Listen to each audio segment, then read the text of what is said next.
Hey, what's up everyone? Welcome back to my channel. In this video today, I'm going to be covering really all the steps you need to take when applying to PA school. That is like literally from start to finish. As a pre-PA student, as an undergraduate student, a high school student, wherever you fall, it can be really daunting, really intimidating when thinking about the application process and everything there is to do and to know about when applying to PA school. Because I mean, it's not like it starts 3 months before you apply to PA school. You don't think, I'm gonna apply to PA school, do you? No, it's like, it starts a couple years before that because there's a lot of stuff that needs to happen in order for you to be not only a competitive applicant, but just to have all your ducks in a row. So if you watch this video today, you will have a much better understanding and a greater appreciation for everything that needs to happen when you're applying to PA school. So stay tuned. I'm gonna cover absolutely everything there is that you need to know, and I'm gonna set you up well for applying to PA school. So let's do it. Okay, first things first, you have to do some research. You have to figure out what it is about the PA profession that really interests you. This is a long journey, like I had just mentioned. So read about the PA profession online, kind of get a basic understanding, and it would be a great idea to actually find someone to shadow, just kind of seeing what a PA does in their day-to-day routine. So that's the first thing. Okay, you've done your research, you've scoured Google, you maybe even shadowed someone, you know what the PA profession is about, you know that it's the right profession for you, you want to jump into it head first, you have to declare your major now. So what are you gonna major in, right? It's the question I get all the time, like what is the best major for PA school? And this was what I tell everyone. You can major in anything and still go to PA school. It doesn't matter what you major in. But I do tell people to major in something science related because the PA profession is medicine.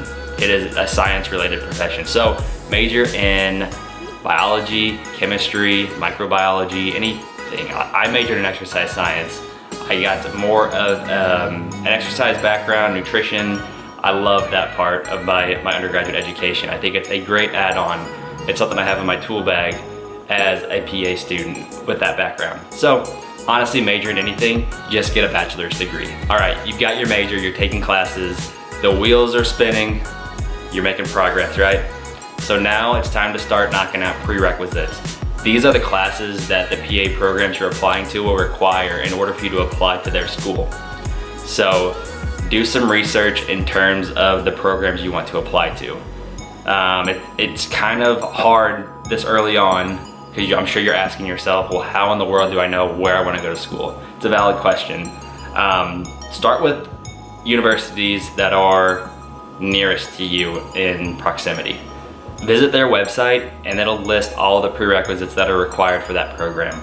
You'll honestly figure out through your own research that a lot of these programs have overlapping prerequisites. So you could knock out multiple programs with just a certain list of prerequisites. So sit down with your academic advisor, tell them you want to go to PA school. They will ask you for the prerequisites because I'm sure they are well aware of the process. And then you two will sit down together and you'll build these prerequisites into your undergraduate track, and you'll slowly start knocking them out semester by semester. One of the hardest parts about applying to PA school is your patient care experience, but it is absolutely instrumental in developing you as this young provider. So I took the CNA route. I became a certified nurse assistant. I did it over one of the summer semesters, so it was a condensed course. It took me about 2 months. It was pretty inexpensive. It was quick.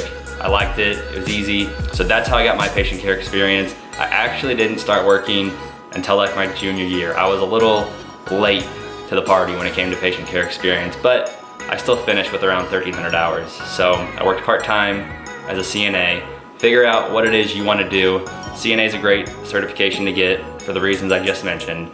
EMT is another one. You can be a patient care tech. It really doesn't matter what you get your experience in as long as it is paid and it is direct patient care experience.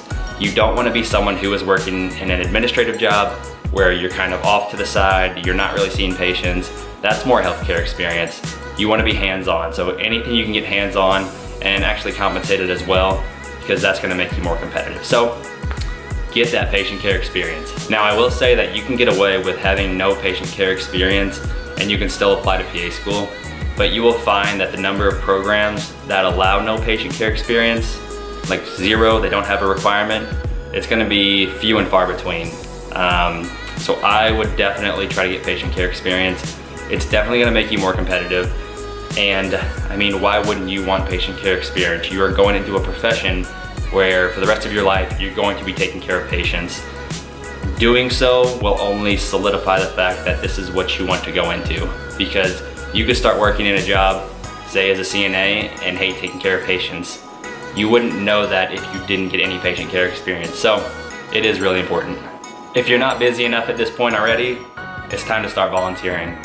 In your application, there's a lot of different things to fill out, and volunteering is one of them. Leadership, whatever you want to call it. Make sure you're active on campus, join a local club. I was the president of my exercise science club.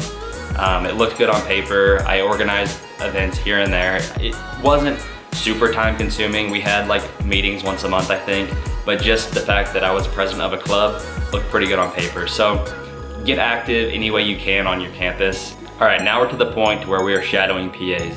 A lot of programs will require shadowing experience just to apply to their program. So you don't need to kill yourself doing this. Anywhere from 20 to 30, 40 hours is probably gonna be good. You don't need to go over 100 hours. That is a ton of shadowing experience. You're going to be insanely bored doing that. So don't kill yourself, just get some shadowing experience so you can knock out that requirement for some of those programs that have it. All right, are you overwhelmed yet?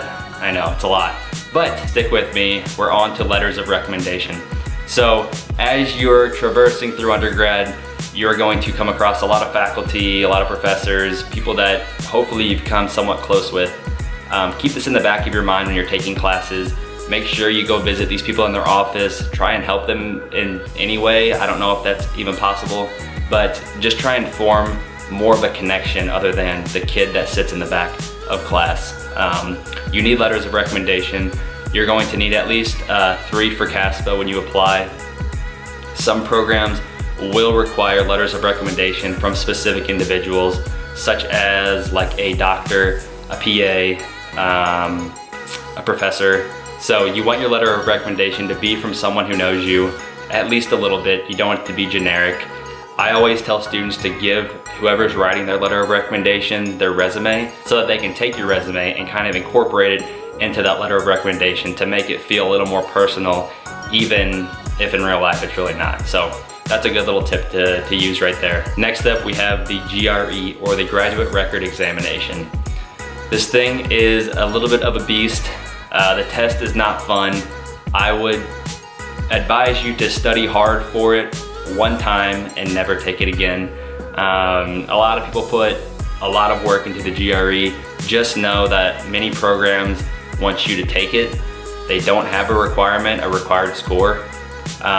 Those that do will ask for a score of 300 or greater. If you don't have that score, don't even bother applying to the program, because your application is just gonna get thrown out by the computer. But many schools don't have that requirement, and you'll be fine in just taking it and getting around a 300 to 90 to 300 to, wherever, around there. Take it, study for 4 hard weeks, and be done with it. And as far as the timing of the GRE, it really is up to you. I would say 6 months to a year out from when you apply. I think I took it like 3 months before the application cycle opened. It's really up to you. I would just maybe leave yourself a little bit of a cushion, a little bit of time, in case you unfortunately do bomb it, you need to retake it. Otherwise, take it whenever you want. Okay, the personal statement. This is a 5,000 character essay, and you are answering the question, why do you want to become a PA? So, it might sound easy at first, but when you get down and you start writing, you'll get writer's block and you'll be like, I have no idea why I want to be a PA. I just know that I do. It happens to everyone. Think of your past experience, your patient care experience, classes you took, everything that has amounted to where you are at this point in time and why you want to be a PA. Think long and hard about it. This is super important. It is up there with patient care experience and GPA in terms of importance and what programs look at. So I would start this in January before the cycle opens. Give it a good concerted effort and knock it out. There might be some of you that are like, what is this CASPA thing? CASPA is what you'll use to apply to PA school, and it stands for the Centralized Application Service for Physician Assistants. Technically physician assistant students, but anyways, it is the centralized application where you'll select all of your programs, you'll add them to your application, and you'll apply to them all through CASPA. There are a lot of things that go into the CASPA application, so when it opens, and usually late April, get started on it and try to have everything squared away and ready to submit by like June 1st. That's a good deadline to have, especially if you're applying to programs that start in like the following January. Their deadlines are gonna be like mid-June. You also wanna get all of your stuff in early because some programs utilize rolling admissions. And rolling admissions just means that as they receive applications from students, they begin reviewing them and they begin interviewing students. So once those programs once that class fills up, the application cycle is closed for them, and any applications they get after that are thrown out. The class is made up already, so that's rolling admissions. So that's another reason why you want to get everything in early. So to go along with CASPA, there's also supplemental applications that are for every program that you're going to apply to. So there might be 2 or 3 questions that you need to respond to for a particular program. They're kind of like mini personal statements. You don't need to put as much time and energy into these questions, but they are still really important and you don't need to just blow through them. So think about your answers to these questions. All right, you still hanging in there with me? I know it's a lot. We are to the point to where you have applied, the weight is off your shoulders, all of your hard work is done. Now you're just waiting to hear back from a program, and guess what? You got an interview. Woo! First thing to figure out how the interview is going to be structured for that program. Reach out to past students in the program, find them on LinkedIn if you can, anywhere honestly, Instagram, wherever. Or call the program directly and see what kind of interview style they use. Then go on Google and just Google a ton of questions relating to that style of interview and have somewhat of an answer planned. Don't memorize answers verbatim because it is going to look very artificial. Don't do it. Just have an idea of possible answers. Think about your past experience, your patient care experience, all of that. You're gonna figure out a way to get through these questions that they ask you. They're not terrible.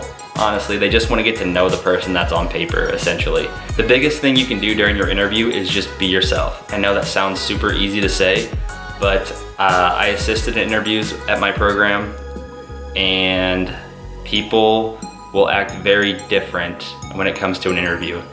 And also note that the interview starts the second that you walk on campus and it doesn't end until you're back in your car. There are some students who act totally different when faculty is not around, and we as students take note of that. So be professional all the time, dress professional.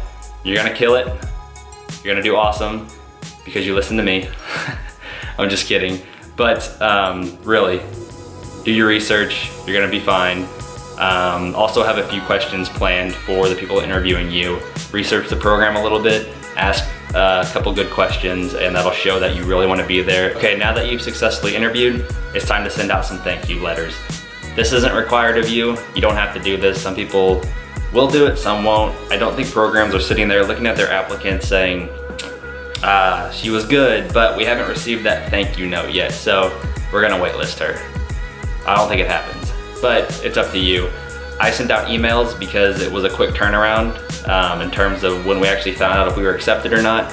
So it's honestly your decision.